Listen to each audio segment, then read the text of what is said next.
Chào quý vị và các bạn, tôi là Phạm Huy Thông của chương trình 5 phút dành cho nghệ thuật.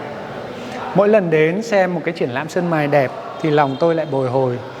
Cái nỗi bồi hồi này nó giống như việc gặp lại người yêu cũ vậy. Vì ngày xưa tôi cũng từng làm sơn mài.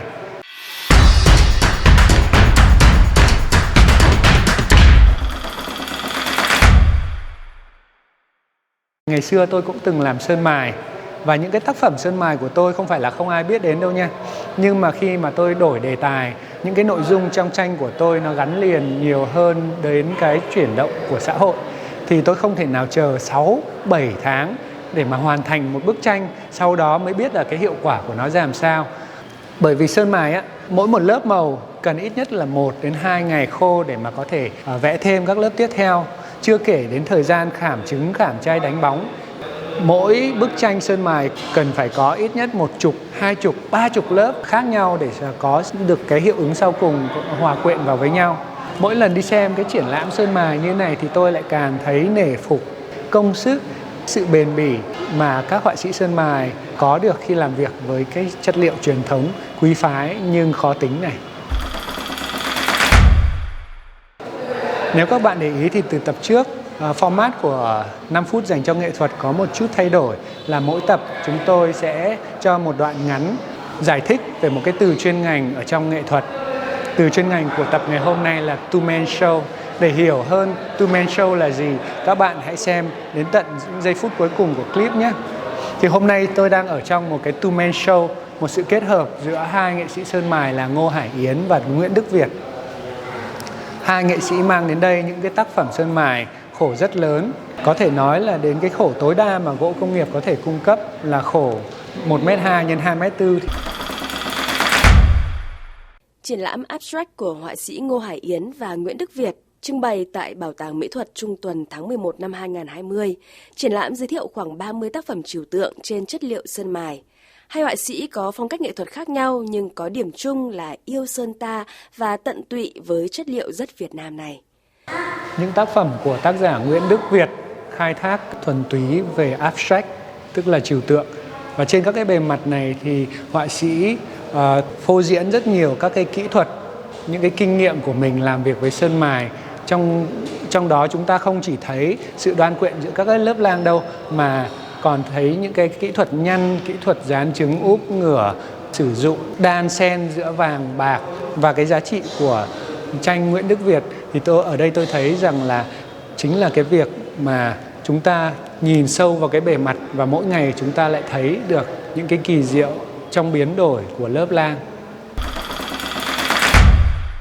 Xem tranh của chị Ngô Hải Yến thì tôi thấy có sự cân bằng nhất định giữa những cái ngẫu hứng và sự toan tính. Toan tính ở đây là những sự tính toán về mặt bố cục, về mặt đường nét, hiệu ứng thị giác để truyền tải tới người xem. Chẳng hạn như ở trong bức tranh này thì phần đen này là một cái mảng rất lớn. Nhưng trong phần đen này thì chị đan xen rất nhiều lớp khác nhau. Chúng ta có thể thấy là màu lớp tím, rồi đến lớp xanh, rồi đến lớp bạc, lớp đen. Nhưng mà toàn bộ cả cái mảng đen đấy nhìn xa thì nó là một cái khối thống nhất.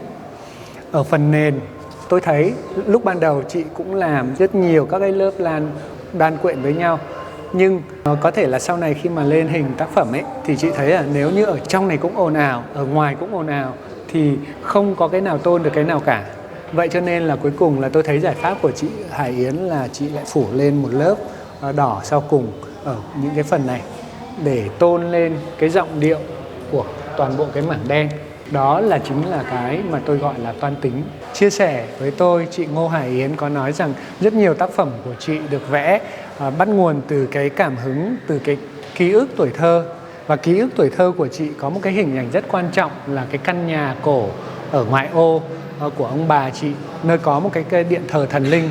Và cái không gian của điện thờ thần linh đấy là ngày đêm hương khói, âm trầm, có những cái nguồn sáng từ phía trên mái ngói chiếu rọi xuống bàn thờ và tạo cảm giác rất là tâm linh và lung linh.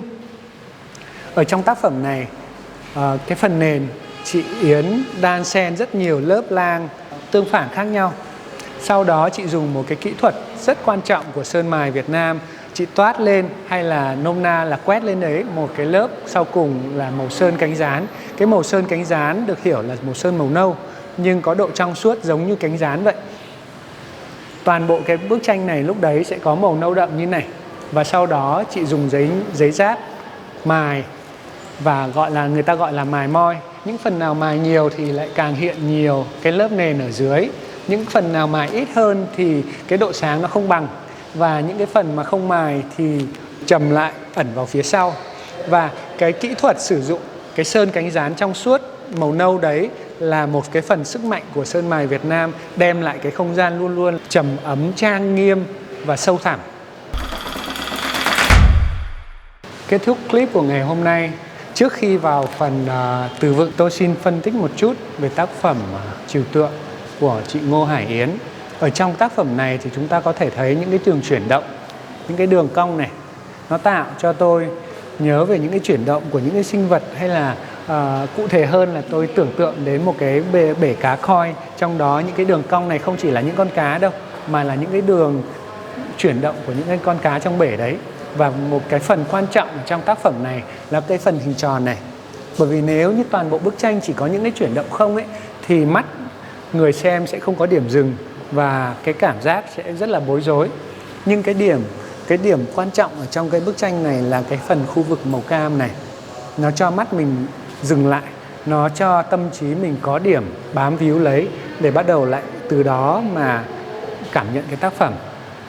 Tuy nhiên, cái format của chương trình 5 phút dành cho nghệ thuật là tôi luôn luôn có những phê bình luận để mà đưa ra những cái quan điểm khách quan.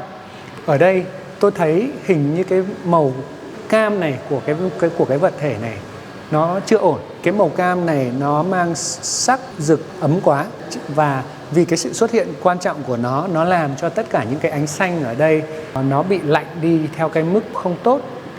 Từ mà chuyên môn của chúng tôi thì gọi là cái này nó bị dưa khú đi, do tương quan với cái màu này thôi. Chứ chẳng hạn như chỉ một cái bức tranh với cái khung màu này thôi, cái màu xanh nó vẫn là sang. Chẳng qua khi mà được đặt cạnh cái miếng màu cam này thì nó có vấn đề một chút. Thì bài giải ở đây có thể là phải thay đổi, hoặc là chọn một cái màu khác cho cái khung hình tròn này, để mà cái hòa sắc của toàn bộ bức tranh nó có một cái giai điệu ổn hơn. Xin cảm ơn quý vị và các bạn đã theo dõi chương trình 5 phút dành cho nghệ thuật. Hãy like và subscribe để ủng hộ chương trình của chúng tôi, và đừng quên lắng nghe cái phần từ vựng phía sau của chương trình. Từ vựng của tuần này, two-man show. Trong tiếng Anh, nếu solo show, solo exhibition có thể dịch thành triển lãm cá nhân, group show, group exhibition nghĩa là triển lãm nhóm, thì two-man show vẫn chưa có từ tương ứng trong tiếng Việt. Dịch nôm của cụm từ này có thể là triển lãm hai người, nhưng cách dịch này nghe rất là có chuyện.